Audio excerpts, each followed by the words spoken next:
100 रोटी वाला ससुराल। सुनो जी, मुझे तो शीतल की बड़ी फिक्र रहती है। उसका ध्यान तो बस घर के बाहर दोस्तों के साथ घूमने फिरने में ही रहता है। उसे कुछ बोलो तो एक नहीं सुनती। मैं तो कहती हूँ इसकी जल्दी शादी वादी करवा दो, वरना लड़की हाथ से निकल जाएगी। तुमसे ज़्यादा चिंता है मुझे शीतल की शादी की। कल ही वो रामपुर वाले मौसा जी को फ़ोन भी किया था।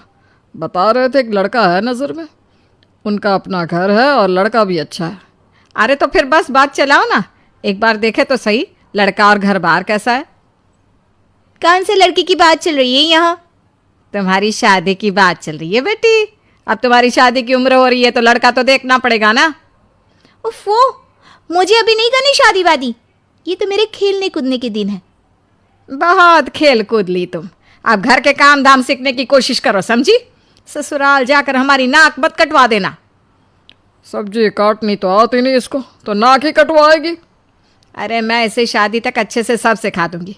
आप तो बस उस लड़के से इसकी शादी की बात चलवाओ। कुछ दिनों बाद कुणाल और उसकी माँ शीतल को देखने घर आते हैं। कुणाल दिखने में बड़ा ही स्मार्ट होता है। शीतल तो उसे देखती ही रह जाती है। देखो जी, हमारी कोई डिमांड तो है नहीं, बस हम चाहते हैं कि लड़की घरेलू हो, घर के सारे कामकाज संभाल ले। अब आपके परिवार में तो बस 3 ही लोग हैं, पर हमारा तो खूब भरा पूरा परिवार है। बाकी हमें लड़की के घूमने फिरने दोस्तों से मिलने से कोई दिक्कत नहीं है। घर का काम करने के बाद जो चाहे सो करे। अरे वाह, ये तो इतने बढ़िया लोग हैं। लड़का भी इतना स्मार्ट है और ऊपर से इन्हें मेरे घूमने फिरने से भी कोई दिक्कत नहीं है। हे भगवान, तूने तो बिना मांगे ही मुझे सब दे दिया।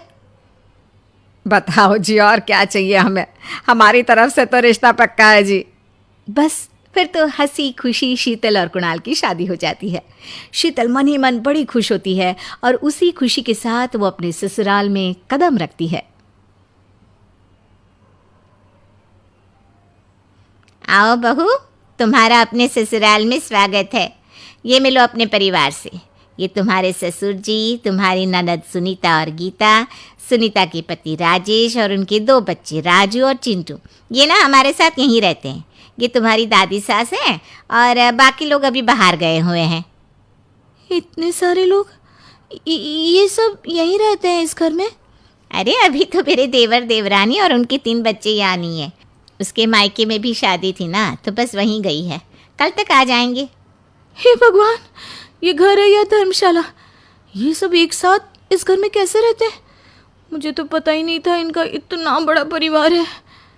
अब समझी कि कोई डिमांड क्यों नहीं की इन्होंने। ये सब चाल चले मेरे साथ।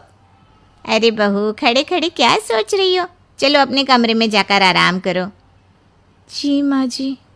अगले दिन शीतल का ससुराल में पहला दिन होता है। शीतल रसोई में जाकर सबके लिए खीर बनाने लगती है। तभी उसकी ननद सुनीता आती है। अरे वाह भाभी, आज क्या बना रही हो? बस दीदी, आज वो पहली रसोई है ना, तो खीर बना रही थी। अरे भाभी, ये खीर वीर रहने दो। घर में 4 लोगों को शुगर है और कुछ लोग मीठा ही नहीं खाते। आप ना सीधा खाना ही बना दो। क्या फ़र्क पड़ता है, मीठा बने या नमकीन? बस बहू के हाथ की पहली रसोई होनी चाहिए ना। जी दीदी, तो फिर मैं खाना ही बना देती हूँ। आप बता दो खाने में क्या बनेगा? बस सिंपल सी कोई सब्जी बना दो, जैसे आलू गोभी या आलू मटर, और उसके साथ रोटियाँ सेक दो। हमारे परिवार में अब तुम्हें मिलाकर पूरे 20 लोग हो गए हैं। 15 बड़े और 5 बच्चे। बड़ों की 6 और बच्चों की 2 के हिसाब से रोटी बना देना। चलो मैं चलती हूँ, सब देख लेना। हाँ, बड़ों की 6 रोटी मतलब कि 15 लोगों की 90 रोटियाँ, और बच्चों की 2 रोटी मतलब 5 बच्चों की 10 रोटियाँ। 90 और 10 मतलब कुल मिलाकर 100 रोटियाँ। हाय, मैं तो मर गई। 100 रोटी अकेले कैसे बनाऊंगी? माँ, ये तुमने मेरी शादी कहाँ कर दी? शादी से पहले तो मैंने कभी 4 रोटी से ज़्यादा नहीं बनाई।